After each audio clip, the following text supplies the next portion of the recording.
Et il est fidèle. Vous savez, après autant d'années de continuer à louer Dieu, comme souvent j'aime dire, c'est pas le tout de commencer, il faut terminer. La vie chrétienne, c'est pas un sprint, c'est un marathon. Dis à ton voisin, un marathon. Et un marathon, ça demande une autre discipline. Un coureur de sprint, c'est un coureur de sprint. Mais un coureur de marathon, ça demande beaucoup de discipline. Dis à ton voisin, discipline. Et dans le ministère, il faut de la discipline. J'ai montré hier que malgré que Samson avait une des plus grandes onctions qu'on n'ait jamais donné à un homme, je rappelle que cet homme a déchiré le lion. Je rappelle qu'avec une mâchoire d'âne, il a tué plusieurs milliers d'hommes. Je rappelle qu'il a terrassé des milliers d'hommes, mais parce qu'il manquait de discipline, de libérateur. Samson, c'était son appel, être un libérateur.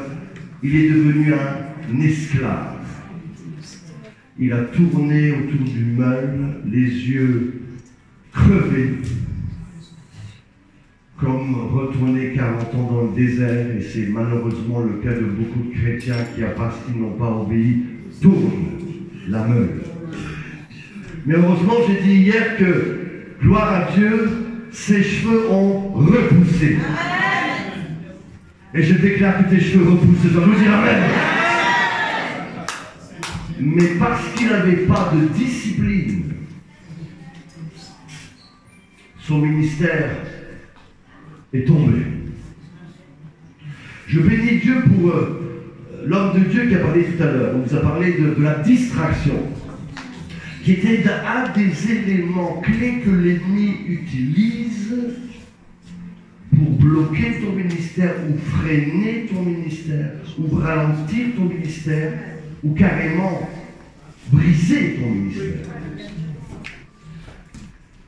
Et dans le même sens, j'aimerais parler des 5 pièges, dis à ton voisin, les 5 pièges qui peuvent t'arrêter, arrêter ta vision, arrêter ton onction, arrêter ton étoile, arrêter le destin que Dieu a pour toi. Parce qu'on a tous un destin, dis à ton voisin, on a tous un destin. On a tous une mission à accomplir. 5 pièges, dis à ton voisin, 5 pièges qui peuvent nous stopper, arrêter, freiner, pour nous disqualifier.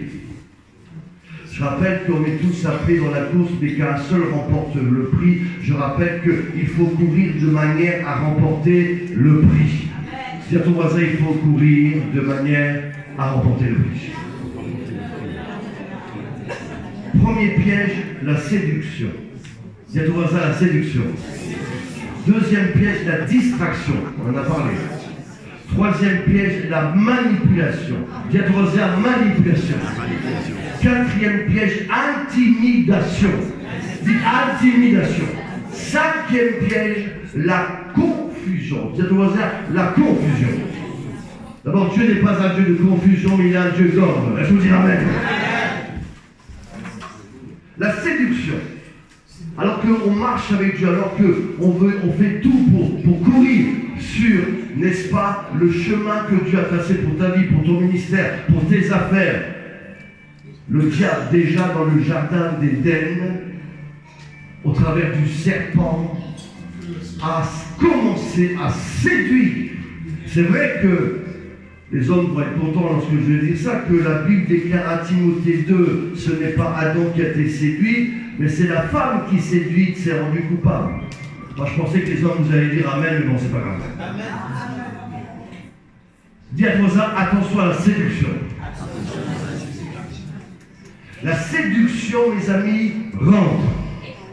Le diable, le serpent, va dire, Dieu a-t-il réellement dit?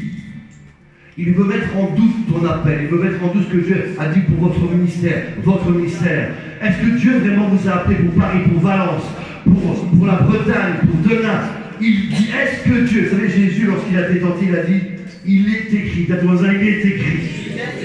C'est pour cela qu'on va rester attaché profondément à la parole de Dieu. Vous dites amen. Vous avez la parole de Dieu, elle ne faillit pas. La parole de Dieu, elle est comme une lumière sur mon sentier. Et dans les temps de trouble, mes amis, c'est la parole de Dieu qui est une lumière pour toi. Dis à ton voisin la parole de Dieu. La séduction rentre de toutes sortes de manières pour nous séduire par des faux enseignements, fausses doctrines, faux prophètes, fausses, n'est-ce pas, prophéties. La séduction nous attaque aussi au niveau charnel, parce que le Paul va dire que l'esprit est bien disposé, mais souvent la chair est faible. C'est pour cela que déjà la femme de Potiphar a essayé de séduire Joseph. Mais heureusement, Joseph a dit non. Je vous dis amen. Je ne tomberai pas en tentation. Je ne tomberai pas en tentation. Fais attention à la séduction. C'est justement là quand tu penses que tu as gagné la guerre. C'est justement là quand, n'est-ce pas, tu penses que tout va bien, que le diable, sans te prévenir, paf, arrive. La séduction est quelque chose de très grave qui peut arrêter une vie, un foyer, un ministère. Que dire de Samson? Je répète, Samson, cet homme tellement fort. Pourquoi David va dire comment des héros sont-ils tombés? Comment des hommes d'onction tellement puissants sont-ils tombés? Pourquoi tel homme de Dieu en telle année aux États-Unis est tombé? Pourquoi en Afrique cet homme-là est-il tombé? Pourquoi ces géants de la foi? Je me souviendrai avec le pasteur Bert. On se souvient de cet homme, je m'excuse de parler de lui, mais je l'aime tellement, Jimmy Swaggart. Jimmy Swaggart, mes amis, a évangélisé par la télévision en Europe. C'était peut-être le premier qui a autant impacté. À un moment de séduction, son ministère a été stoppé. Mais gloire à Dieu, ses cheveux sont en train de repousser. Allons-y, amen. La séduction est une arme de destruction massive que le diable utilise pour essayer de freiner ton ministère, freiner ton appel, freiner ta vie. C'est pour cela qu'il faut toujours, n'est-ce pas, courir avec discipline, avec vigilance, de regarder non pas seulement devant nous, mais derrière nous, à droite, à gauche. Parce que Paul va dire, moi qui ai prêché aux autres, je dois encore veiller sur moi-même afin de ne pas non plus être disqualifié au moment de rencontrer le Seigneur. La séduction peut aussi arriver de différentes manières. On se souvient que Ésaü, pour un plat de lentilles, a refusé son appel. Il y en a qui sont séduits par un plat de lentilles. Je ne sais pas ce qui peut te séduire, mais il y a un plat de lentilles que le diable peut te montrer, te proposer, et tu vas être séduit, et tu vas te tomber dans le piège. Oui, Apocalypse 12, le diable et Satan essaient de séduire toute la terre. Matthieu 24, beaucoup dans les derniers temps viendront en mon nom, vous séduiront, essaieront de séduire beaucoup de gens, même les élus de Dieu. Mais Jésus va dire, ne les croyez pas, même s'ils font des miracles, même s'ils font ceci, même s'ils invoquent le nom de Jésus. Ce sont des faux ouvriers, des faux prophètes, des faux apôtres. Ils vous séduisent. Récemment, on n'arrête pas de parler de cet homme en Afrique du Sud qui ressuscite soi-disant une mort.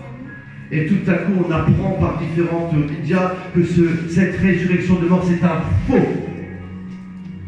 Mes amis, il y a toutes sortes de gens, mes amis, qui séduisent en Afrique, au Ghana, en Côte d'Ivoire, au Cameroun. Mais la vérité, c'est qu'ils utilisent des fétiches. Ils vont au fleuve pour invoquer les sirènes, pour faire des miracles, pour prophétiser, pour guérir les malades. C'est de la séduction. Il y a un homme que je pourrais devrais taire mon nom lorsque je faisais les grandes conférences, on m'a appelé, je dirais juste simplement, c'était un des plus grands hommes de Dieu qui vit au Nigeria. Son église est énorme. Et on m'appelle, Claudio, il veut te voir parce qu'il veut que tu le reçoives à Bruxelles. On m'envoie le ticket première classe, je pars très loin, une campagne en Indonésie devant 100 000 personnes. Il m'a dit, tu restes avec moi, je veux que tu ne quittes pas. Quand je prie, tu restes avec moi. Il est du Nigeria. Lorsque j'étais à côté de lui, le Seigneur m'a dit, cet homme-là, c'est un faux. Il utilise les fétiches, il utilise la magie pour faire des grands miracles. Et pourtant, des milliers de personnes le suivent. Dis à ton voisin, fais attention à la séduction. La séduction, mes amis, est un instrument que le diable utilise. Marc 13,5, Jésus vous dira, prenez garde que personne ne vous séduise. Attention aux faux prophètes qui vous séduisent. Attention à tous ces gens, mes amis, qui disent qu'ils ont la vérité. Oui, je suis Jésus. Non, ne les écoutez pas. J'ai toujours du mal à comprendre que les gens qui courent après les miracles, alors que ce n'est pas, mes amis, les miracles qui sortent, ce n'est pas les miracles qui peuvent te sauver. La preuve, elle est lorsque vous allez être devant le Seigneur. Oui, Seigneur, j'ai fait des grands miracles. J'ai ressuscité des morts. Jésus va dire, je ne vous connais pas, ouvriers d'iniquité. Deuxièmement, la distraction. Dis à ton voisin, la distraction. Le prophète, on a parlé tout à l'heure, je ne vais pas trop insister. Mais c'est vrai qu'on peut être distrait par toutes sortes de choses. Le téléphone portable peut devenir une distraction. Dis à ton voisin, une distraction. Vous avez des personnes aujourd'hui qui ne peuvent plus ni dormir ni manger sans leur téléphone. Ils sont 24 heures sur 24. C'était ça. Faites un essai, enlevez-lui son téléphone juste 15 minutes. Vous allez voir, il va attraper une crise. Aujourd'hui, par Internet, avec le téléphone, en 3 secondes, tu peux être du paradis à aller en enfer. Je m'explique. Vous avez ces chrétiens qui vont à l'église, puis le dimanche, alléluia, merci Seigneur. Le lundi, ils sont sur leur téléphone. Ah, ils écoutent en 30 secondes le message de tel bishop, de tel prophète. Le mardi, en 30 secondes, ils regardent des films pornographiques sur ce même téléphone. Dis à ton voisin, attention à la distraction. Mes amis, par ce téléphone, qui est une bénédiction, gloire à Dieu, mais qui peut être un grand danger pour ta vie. Parce qu'aujourd'hui, avec Internet, mes amis, on peut être connecté directement en 30 secondes avec le bien ou avec le mal, avec Dieu ou avec le diable et ses démons. Ne parlons pas de la musique, vous savez, moi, le pasteur Berthe, c'est-à-dire, nous aimons l'adoration, nous devons louer le Seigneur, mais même le monde parfois utilise certaines musiques qui donnent des signaux derrière, enfin qu'on pourra adorer le diable. Dis attention, il faut faire attention à la distraction, à la séduction. Mes amis, c'est très important. Vous savez que la Bible déclare qu'il se déguise même en ange de lumière pour vous distraire, pour vous séduire. Plus que jamais aujourd'hui, nous ne devons plus être des vierges folles, mais plus que jamais aujourd'hui, on doit être des vierges sages.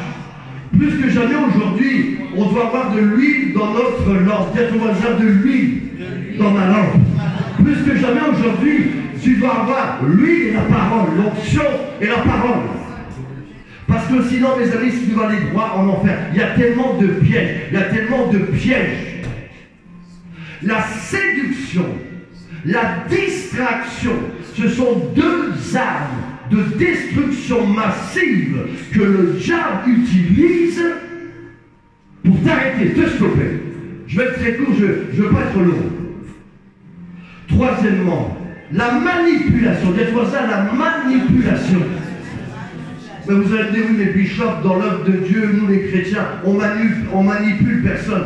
Oui, j'aimerais bien, mais malheureusement c'est faux. On se souvient dans 1 Roi chapitre 13 de l'histoire de deux prophètes, du jeune prophète et du vieux prophète. Le jeune vient poussé par Dieu, conduit par Dieu, va là-bas, prêche, détruit les autels, la gloire de Dieu se manifeste. L'autel est brisé en deux. Mes amis, quand on obéit à Dieu, quand on rentre dans le mandat de Dieu, on voit des miracles. Je vous dis Amen. Ce jeune prophète, parce qu'il obéit à Dieu, le miracle s'installe. La gloire de Dieu vient. Mais Dieu lui avait dit quelques recommandations. Il m'a dit, lorsque tu auras fait ton ministère, tu retourneras par un autre chemin.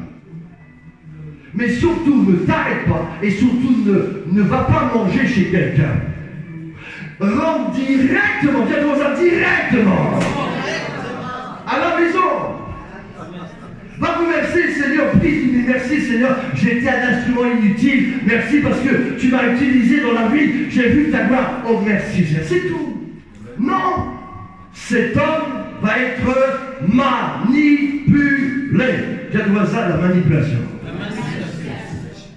Un vieux prophète, ayant entendu parler de ces miracles, va dire à ses enfants, allez chercher ce jeune prophète, je veux le voir. Donnez mon âme, je vais courir moi-même pour le chercher, puis il le trouve. Ah, c'est toi le jeune, oui, c'est moi. Oh, quelle gloire! Vraiment que Dieu soit béni, tu es un homme de Dieu. J'aimerais vraiment qu'on glorifie le Seigneur ensemble. Viens à ma maison.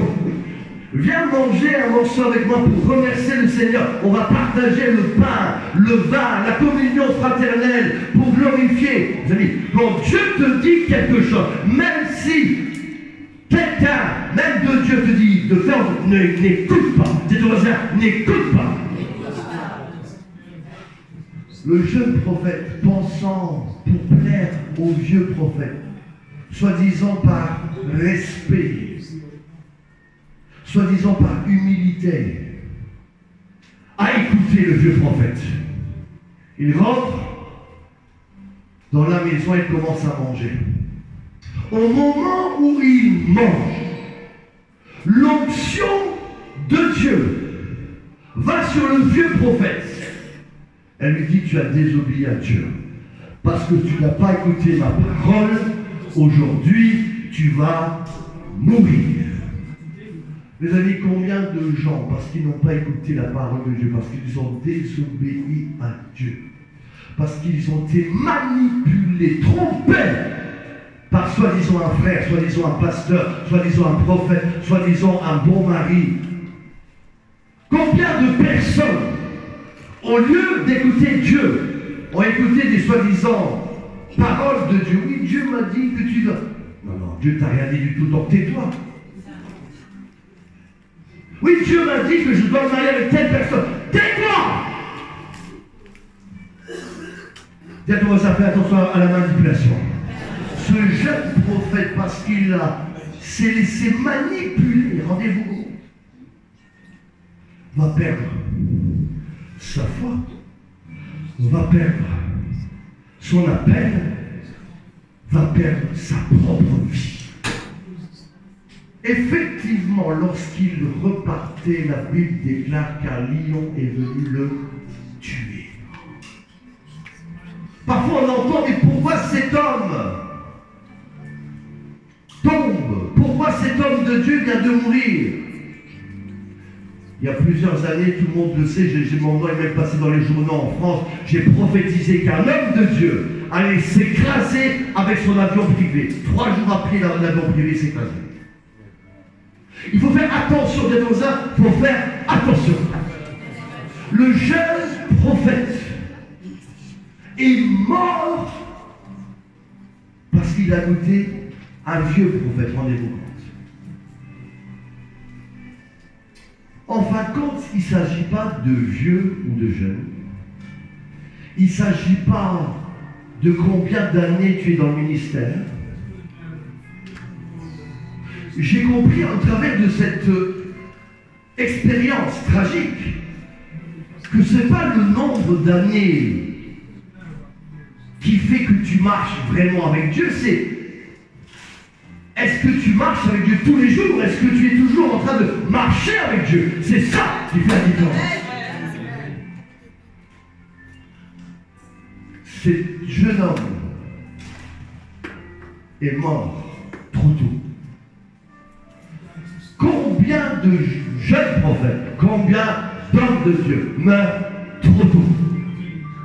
Vous savez que la Bible déclare que le jugement commence d'abord par ma maison. La Bible va plus loin. Si on prend la coupe du Seigneur indignement, c'est-à-dire la Sainte Seine, c'est pour cela qu'il y a parmi vous beaucoup de malades et beaucoup de morts. Je sais, on n'aime pas prêcher ça, on n'aime pas prêcher les jugements dans l'église, on n'aime surtout pas prêcher la vérité. On veut juste entendre Dieu va me bénir, Dieu va me donner, mais quand on veut parler de la vérité, là, peu de gens veulent écouter. Le jeune prophète a perdu son avenir, a perdu son destin, mais non seulement son destin, le destin de beaucoup de gens que Dieu lui avait demandé de toucher. Par votre vie, vous pouvez toucher 1000 personnes, 100 personnes, 10 000 personnes, 100 000 personnes. Par ton obéissance, mais par ta désobéissance, tu peux ramener un déluge. Jonas qui osait encore se plaindre, alors que Dieu voulait sauver des milliers de personnes, lui ne regardait qu'à lui-même, son petit confort, alors que des milliers d'âmes meurent chaque jour. Amis, si Dieu nous a appelés, ce n'est pas pour nous-mêmes, c'est pour sauver les autres. Amen. Si Dieu nous donne, c'est pour qu'on donne. Si Dieu nous donne la guérison, c'est pour qu'on guérisse. Si Dieu nous donne la prophétie, c'est pour qu'on prophétise. Si Dieu nous donne la parole, c'est pour qu'on prêche. Dieu ne nous donne pas pour nous-mêmes, nous ne sommes rien. Nous ne sommes que des vases inutiles. Le jeune prophète, mes amis, a été manipulé. J'ai beaucoup réfléchi là-dessus. Parce que le même prophète qui est vieux va donner une parole de manipulation. Le même prophète va donner une parole de vérité. Ah! C'est pour cela aussi que dans la prophétie, la Bible déclare qu'on prophétise en partie, que Dieu nous demande aussi qu'on doit analyser les prophéties. Moi-même, je suis apôtre. Je suis aussi prophète, mais de plus en plus, je suis quelqu'un qui aime scruter, analyser, que tout soit conforme à la parole de Dieu. Dis à toi, ça doit être conforme à la parole de Dieu. Le jeune prophète, écoutez-moi bien, a perdu toute une destinée parce qu'il a désobéi.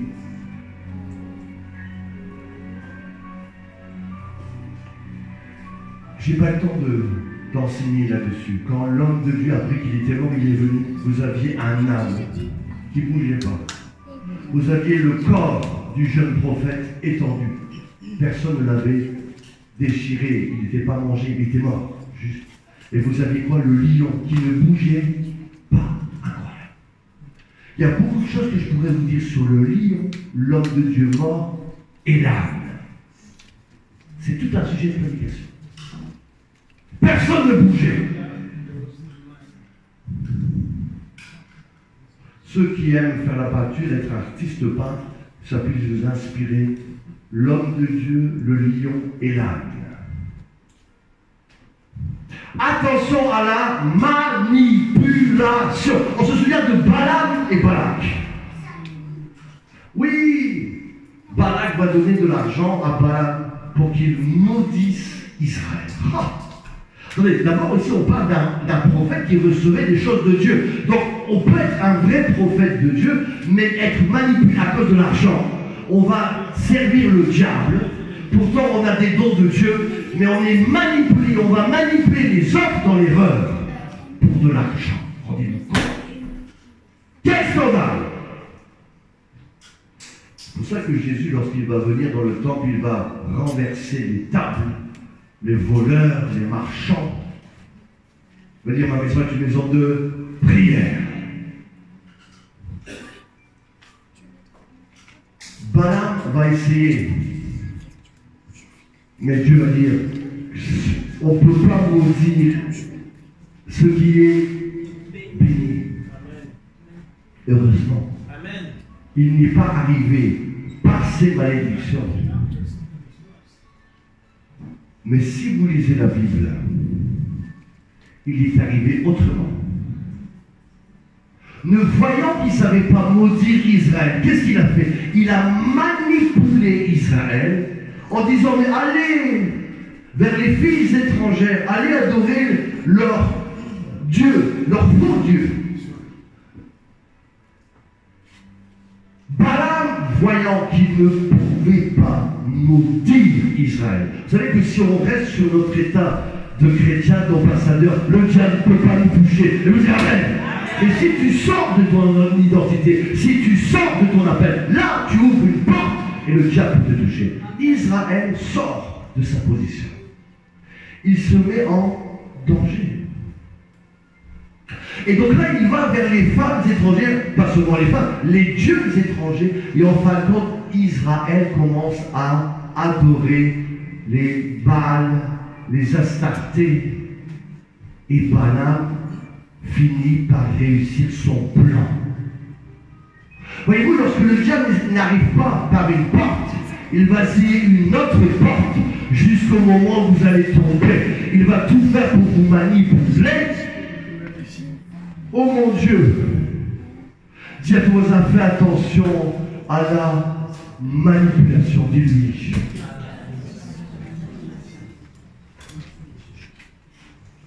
Le prophète a parlé de Néhémie. Sanballat et Tobija, les méchants. Vous savez que cet esprit-là est toujours là aujourd'hui.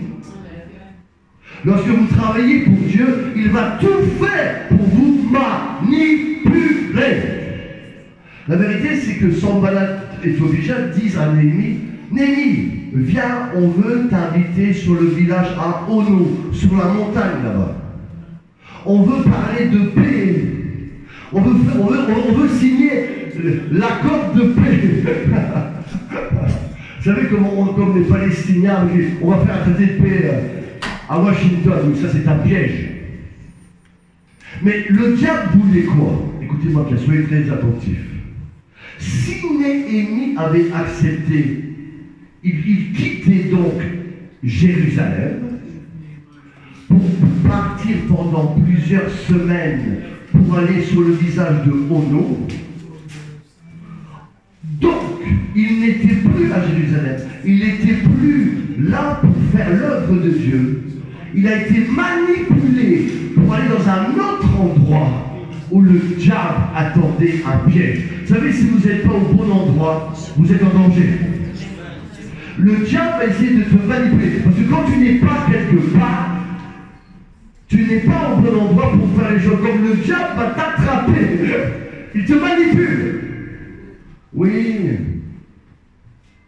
Va sur la côte d'Azur. Sur Monaco. On t'appelle, on va faire un traité de paix. Oui, mon œil. C'est te tendre un piège. Dites-moi ça, c'est un piège. Attention à la manipulation. J'aimerais juste compléter ce que le prophète a dit. Ça m'a vraiment touché. Lorsque on dit à Néhémie, Néhémie 6, verset 12, oui, va te cacher, parce qu'on veut à ta mort. Le prophète a raison. Le diable veut qu'on se cache. Et nous, on n'a pas à se cacher. Mais il y a plus que ça encore. C'est un prophète qui va manipuler Néhémie et qui va lui mentir. Excusez-moi de vous dire qu'il y a des menteurs parmi l'œuvre soi-disant de Dieu. Revenons donc à l'histoire. Ce prophète dit à Néhémie, va te cacher dans le temple. Alors maintenant, il faut bien faire attention ici. Dans le temple, seul le souverain sacrificateur est autorisé à rentrer dans le temple. Je rappelle quand même pour que ceux qui ont étudié l'Ancien Testament que le sacrificateur, lorsqu'il entrait, il était même attaché avec une chaîne.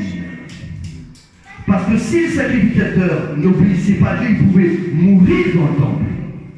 Et donc, comme nous, on ne pouvait pas entrer dans le temple, on devait tirer la chaîne pour sortir le sacrificateur du lieu très saint. Je ne crois pas que vous me suivez. Ce prophète dit à Néhémie qui n'est pas un sacrificateur. Néhémie, va te cacher dans le temple. Ah bon? On va dire ça autrement. Néhémie n'est pas un sacrificateur. Ça veut dire quoi? Ça veut dire que si Néhémie rentrait dans le temple, il mourrait. Il y a tellement de gens qui sont en train d'exercer un ministère que Dieu n'aura jamais appelé à faire. Vous voulez que j'aille plus loin, vous voulez que je creuse? Il y en a qui veulent jouer à être apôtre. Dieu n'aura jamais demandé d'être apôtre. C'est pour cela que tôt ou tard, ils risquent de mourir. Il y en a qui jouent au prophète. Dieu ne les a jamais appelés à être prophètes. C'est pour cela qu'ils sont en danger de mort. Ils peuvent mourir. Ah, je sais, ça ne plaît pas à tout le monde ce que je dis ce soir. Néhémie, s'il écoutait ce soi-disant prophète, il désobéissait à la parole de Dieu.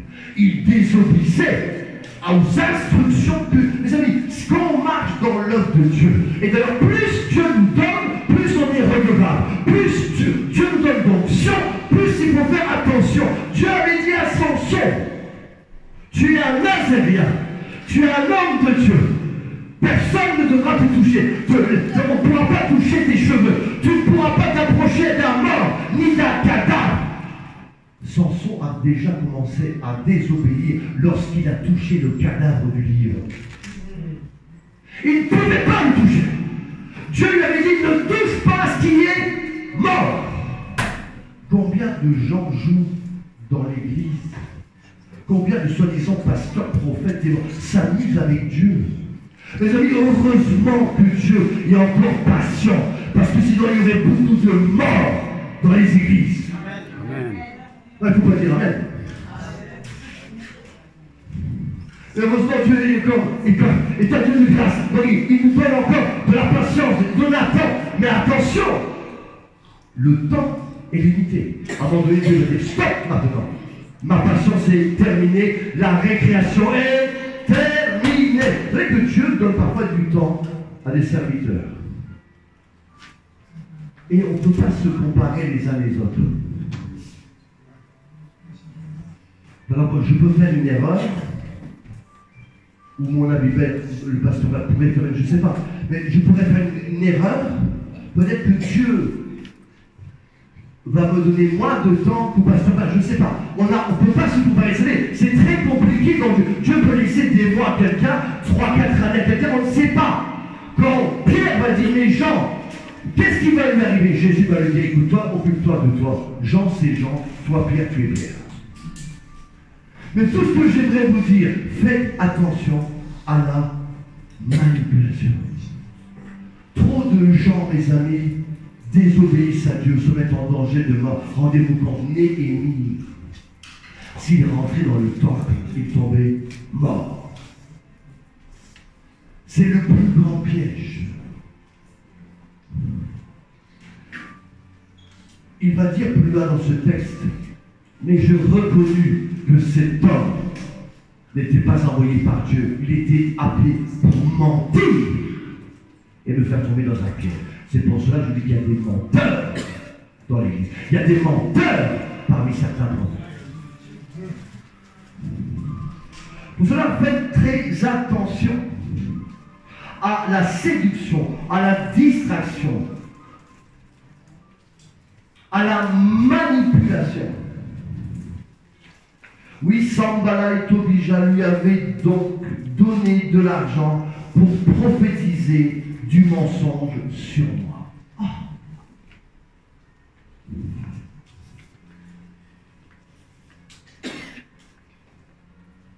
Vous savez que vous avez des pasteurs qui se font piéger quand ils vont par exemple en Afrique ou ailleurs. Ah, le bishop Claudio va arriver à Abidjan. Oh, il faut le piéger.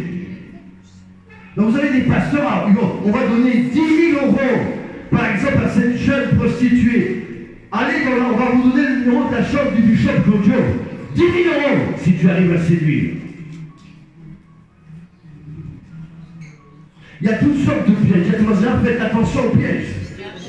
Faites attention à la manipulation de certains soi-disant hommes de Dieu qui, par jalousie, vous savez que bien souvent, le pire des dangers, ce n'est pas le diable, c'est certains pasteurs. Vous savez que, par jalousie, il y a le pasteur Dallo. Je ne sais pas si vous connaissez le pasteur Dallo, quelqu'un du Congo qui est parti aux États-Unis, qui travaillait avec ce monsieur belge qui créait toutes ces églises-là. Il disait que j'étais dans une pastorale au Kivu. On était à 50. On a servi de l'eau. 50 verres d'eau. Personne n'a pris un verre d'eau. Seul le pasteur a bu son verre d'eau.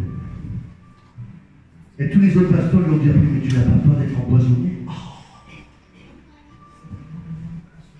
Faites attention à la manipulation. Quatrièmement, je veux terminer bientôt.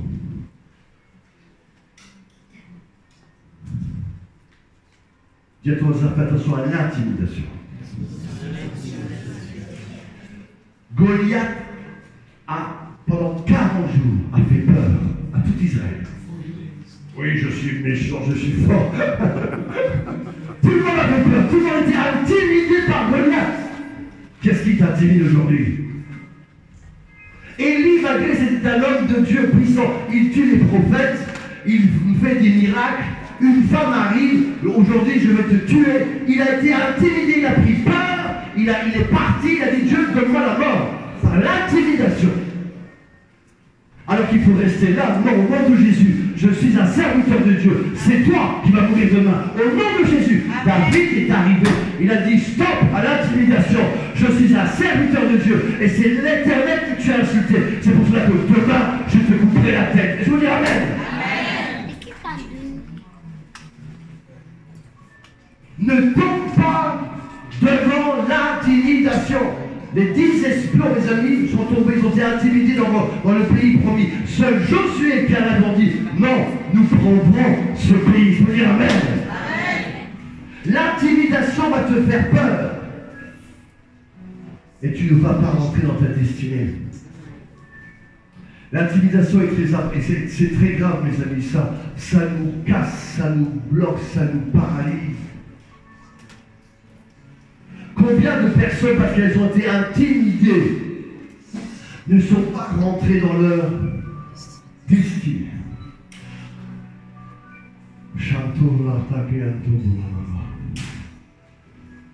Répétez après moi: je ne veux pas me faire intimider.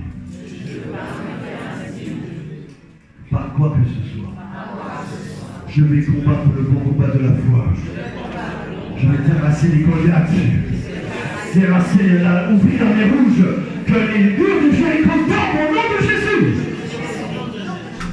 Je rappellerai quand même que David n'a pas seulement renversé Goliath.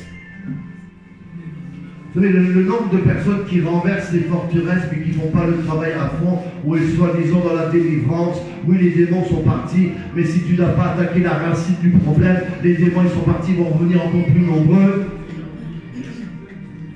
Vous avez des chasseurs de délivrance, qui délivre, mais 10 ans après, vous avez toujours autant de démons. C'est même pire. Parce qu'en maintenant, vous désobéissez à Dieu. Enfin, la racine du problème n'a jamais été tranchée. David n'a pas seulement renversé Goliath. Qu'est-ce qu'il a fait? Il lui a coupé sa tête. Dis à ton voisin, il faut couper la tête. Tant que tu ne coupes pas la tête du diable, tant que tu ne coupes pas la tête de ton problème, même tu peux le renverser, tu peux faire tes rayons de délivrance. Tant que tu n'as pas dit à la racine du problème, le diable, tôt ou tard, aura de nouveau la victoire sur toi.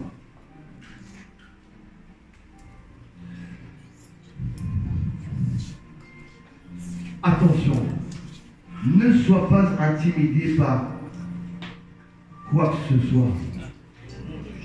Parce que le Seigneur, mes amis, a un appel fort. Dieu a dit à Josué, fortifie-toi et prends courage. Cinquième. Daniel 9 nous dit que l'esprit de confusion peut venir quand on désobéit à Dieu. Vous savez que Paul va dire, lorsque vous sonnez de la trompette, faites-le de manière que ce soit un son clair. Il y a une autre traduction qui dit que ce soit un son que les gens comprennent, pour que l'armée de Dieu se mette en ordre de bataille. Aujourd'hui, l'Église est dans un tel désordre qu'il y a une confusion partout, que le diable n'a même plus à rien faire parce que les chrétiens s'entretuent les uns les autres, les pasteurs les uns les autres, parce qu'il y a de la confusion. Alors que la Bible est très claire, Dieu n'est pas un Dieu de confusion. Lorsque tu marches avec Dieu, il va te faire aller de gloire en gloire, de clarté en clarté, vers la lumière totale de Dieu. La confusion, souvent la cause de la désobéissance et du péché. Nous écartons du chemin que Dieu nous avait tracé pour nos vies. Nous ouvrons alors la porte à l'esprit de confusion qui dirige nos vies. Cet esprit de confusion nous amène dans une hésitation constante. Puis le doute s'installe. Puis alors vient la dépression. Puis vient le désespoir. Cela détruit nos relations. Les amis, quand il y a la confusion, il y a le désordre, il y a le doute. C'est pour cela que Dieu appelle ses vrais apôtres, ses vrais prophètes, à rassembler l'armée de Dieu, qu'elle se mette en ordre de marche, de bataille. Napoléon, le plus grand stratège, l'homme qui a gagné des batailles extraordinaires, avec moins d'hommes, Napoléon a remporté de grandes batailles. Lorsque vous étudiez la bataille de Waterloo, Napoléon était plus fort en armes, en munitions, en hommes. Pourtant, il a perdu la bataille. Lorsque on lit l'histoire, on se rend compte qu'il y a eu un désordre parmi ses généraux. Ces généraux n'ont pas obéi aux ordres de Napoléon. Un désordre s'est installé parmi les généraux, parmi les capitaines. Et parce qu'il y a une confusion dans les leaders. Les amis, l'armée a perdu. Trop souvent dans les églises, les gens perdent parce qu'il y a une confusion. Les gens ne savent pas ce qu'ils doivent faire. Les gens sont mal guidés, mal enseignés, mal, n'est-ce pas, loin. Il y a un tel désordre, les gens ne savent même pas à quoi ils sont appelés, ils ne savent pas quel est leur don, quel est leur ministère, ils ne comprennent pas quelle est leur position. Vous savez pourquoi Dieu a choisi Élisée? Élie a moins Élisée. On se rappelle que Élie, ayant eu peur de Jézabel, va fuir, l'ange de l'Éternel va donner de la nourriture à Élie. Il fortifie-toi parce que tu as encore un travail à faire. Je veux que tu oignes 3 prophètes, 3 hommes, 2 rois exactement et un prophète. Élie a oint le roi de Syrie, a oint un 2e roi, et puis il a oint Élisée à sa place.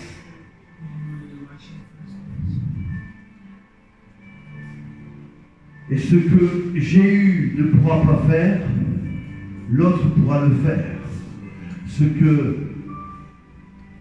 cet homme-là ne pourra pas tuer, Élisée pourra les tuer. On voit la complémentarité des ministères, on voit la force. Quand Dieu rassemble des ministères, il y a une puissance qui se dégage. C'est là que je conseille au ministère de ne jamais rester seul.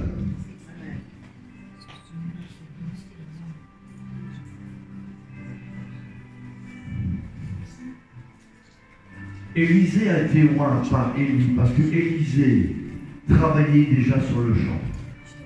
Et il était derrière 12 paires de bœufs. Il y avait déjà de l'or.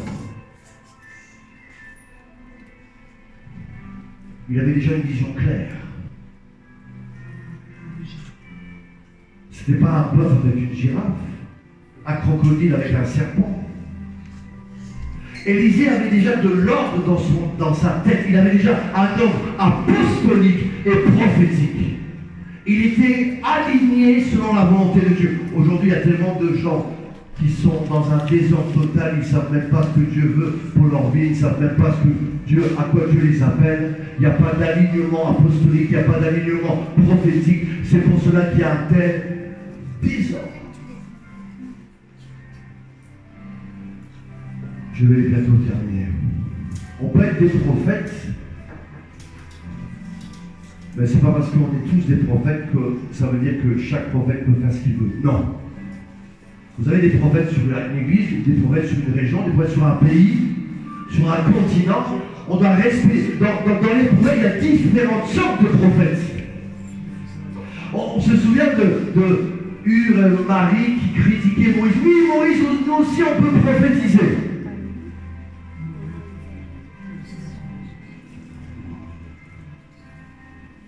Et ils ont critiqué Moïse. On est aussi prophète comme toi. On n'a plus besoin de toi. Tellement de compétition dans l'œuvre de Dieu, tellement de jalousie, tellement de division, parce que les gens ne comprennent pas leur place. Dieu a dit à ces gens-là, vous avez désobéi, vous avez critiqué mon serviteur. Vous prophétisez par énigme, en partie. Mais Moïse, je lui parle face à face. J'ai une intimité avec Moïse. J'ai une relation spéciale avec Moïse que je n'ai pas avec vous.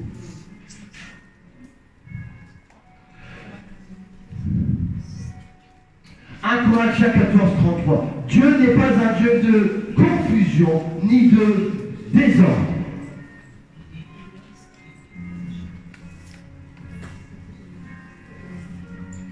C'est vrai que si nous marchons dans la lumière, si nous confessons nos péchés, il est fidèle et juste pour nous pardonner.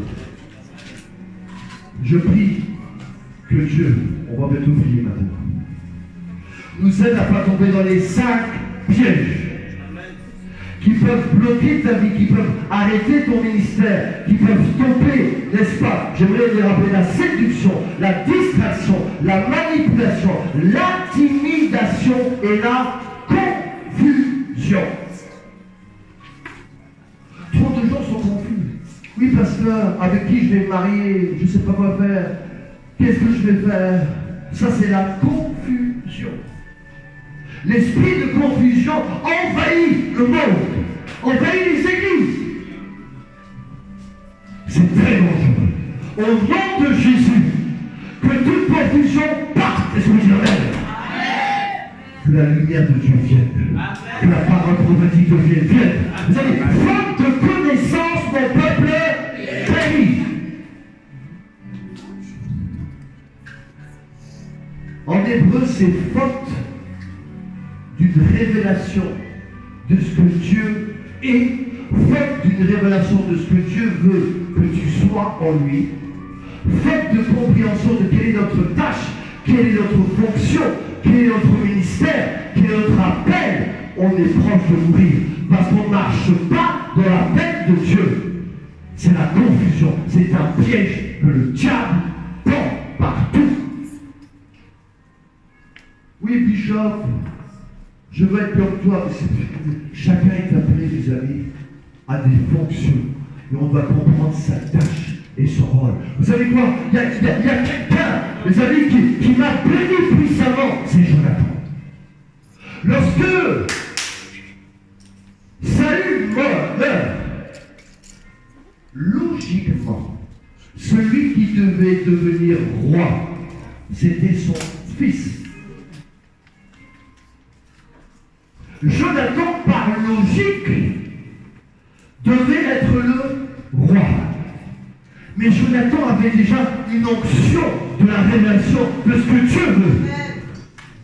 Que Dieu nous aide à écouter Jonathan. Il va dire non. Je préfère être deuxième après toi, David, parce que je sais que Dieu t'a placé comme roi sur Israël. Comment moi, je vais prendre la place que Dieu a destinée à quelqu'un d'autre. Vous savez que quelqu'un a dit, il vaut mieux être un bon deuxième qu'un mauvais premier. Il y a plein de mauvais premiers dans les églises, plein de mauvais apôtres premiers, plein de mauvais prophètes, parce qu'ils veulent être à la première place, alors que Dieu jamais ne les a appelés à ce poste. J'appelle ça la confusion. Dis à ton voisin la confusion.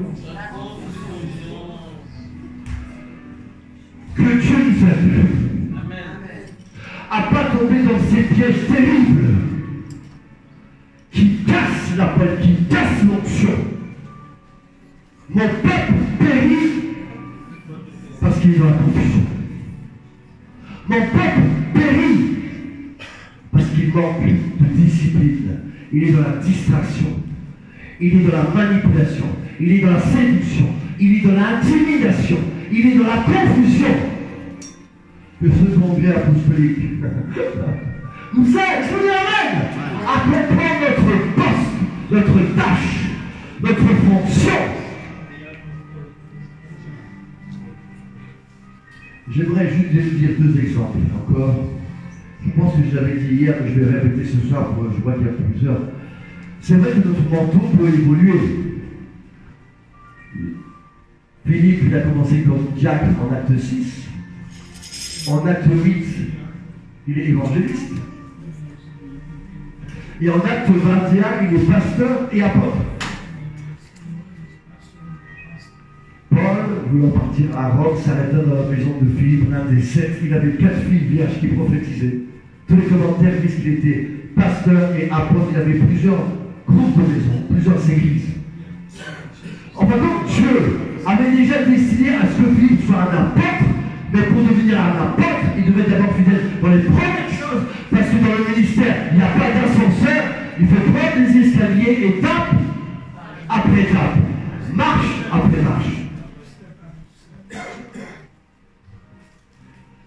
Dis à ton voisin que Dieu me donne la clarté, que Dieu me donne l'ordre, j'amis, que Dieu m'aide à accomplir la tâche, le ministère. Est-ce que vous dites Amen? Amen. Je prie que demain, au passant, à Paris, à Valence, on ait la vision exacte de ce que Dieu nous appelle à faire. Qu'on fasse exactement ce que Dieu nous a appelé à faire. Qu'on soit dans le focus du plan parfait de Dieu pour nos vies. Qu'on accomplisse l'œuvre, la tâche. Parce que sinon, on court en vain. On se fatigue en vain. C'est pour cela, comme je disais, je termine avec cet exemple que j'ai donné, je crois, il y a 2 jours. On se souvient du prophète qui coupait l'arche. Le prophète a dit allez chercher une poutre dans les bois, couper avec 2 Rois chapitre 6, il coupe le bois et le fer est tombé dans l'eau. Pourquoi? Parce que le fer était emprunté. Il faisait quelque chose que Dieu ne lui avait pas demandé de faire. Il accomplissait un ministère que Dieu ne lui avait jamais demandé de faire. le frère, ils se fatiguent, mais pour rien. Trop de gens sont épuisés aujourd'hui, trop de gens sont fatigués aujourd'hui, parce qu'ils sont tombés dans un piège, et aussi parce qu'ils sont dans la confusion, parce qu'ils ne font pas ce que Dieu leur a demandé de faire. Mais si tu marches dans ton appel, comme l'aigle, tu cours mais tu ne te fatigues pas, tu rajeunis, tu multiplies ta force, mais si tu arrêtes, s'il vous plaît. Quand tu accomplis le plan de Dieu, tu peux prêcher cette fois. Je me rappelle à Kinshasa, je suis parti là-bas, ils voulaient tous avoir tous les bishops, les trishops, les archichops. Takenza, le matin à 7h j'ai commencé. Après j'ai pris le bateau pour aller à Brazzaville pour prêcher Père Serge Labatou. Je suis revenu pour prêcher 7 cultes en un jour. Mes amis, à la fin de la journée, j'étais plus fort qu'un lion. Je dis amen. Le lion de Juda rugit. Lorsque tu accomplis la tâche, dans les relations, c'est pareil. Si tu n'es pas avec une autre personne, tu vas t'épuiser, tu vas te fatiguer. Dans le travail, les affaires. Il y a des gens, il y a toujours des problèmes. Évidemment, on n'est pas avec le bon partenaire. Dans la vie, dans le couple. C'est la confusion. Que Dieu, dans ces derniers temps venus, c'est pas du tout de courir. C'est de courir justement dans la direction du plan de Dieu. Que ceux qui vont regarder ce message par internet, Dieu t'appelle à retrouver ton sens. Quel que soit là où tu étais, quel que soit ce qui s'est passé dans ta vie. Jésus passe de l'autre côté du lac, il voit un homme Gadéra lié par des chaînes, il était aveugle, il était confus, il était nu. Jésus le guérit. Cet homme qui était possédé, la Bible déclare qu'il tout à coup il est assis, vêtu et dans un bon sens. Que Dieu nous fasse asseoir en Christ, vêtu du manteau que Dieu a pour chacun de nos ministères, et dans un bon sens prophétique, avec l'alignement de Dieu. Et vous allez réussir dans la vie. Véro, montez le son. Levons-nous, s'il vous plaît. Levons-nous tous ensemble.